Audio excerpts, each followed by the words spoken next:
Hello साथीहरु फेरि स्वागत छ तपाईहरुलाई आजको भिडियो नयाँ भिडियोमा र आजको भिडियो हुन्छ विशेष गरेर चाहिँ हुन्छ नि दुईजना मोटो भ्लगरलाई चाहिँ हुन्छ नि एउटा मान्छेले चाहिँ रामधुलाई कुटाइ हानेको छ का तपाईले यो भिडियो हेर्न सक्नु ओभरटेकर देखेन त्यहाँ मैले दिने गयो रानीको छोरा ओइ नाच्छ के खेल्छस् खोला हातले म उताले हाले खेल्छस् म उताले हाले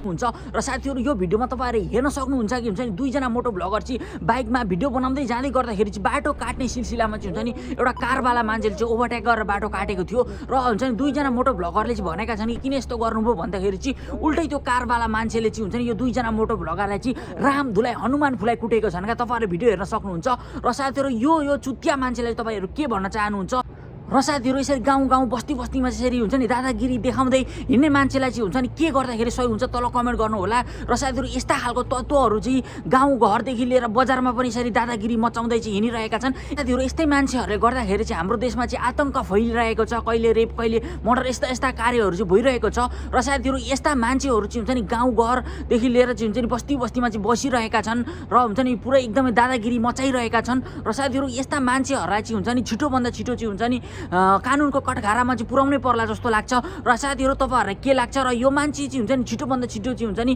कानुनको हातमा परोस् भनेर चाहिँ म चाहन्छु र साथीहरु तपाईहरु के चाहनुहुन्छ तल कमेन्ट गर्नु होला र साथीहरु आगामी दिनमा यस्तै खालको रोचक र अनौठा भिडियोहरु लिएर आउने नै छु त्यतिजेरको लागि जय नेपाल र साथीहरु तपाईहरु मेरो भिडियो मन परेमा एक सब्स्क्राइब र हुन्छ नि नोटिफिकेसन पनि बचाइदिनु होला यति भन्दा आजको भिडियोलाई एन्ड गर्छु धन्यवाद।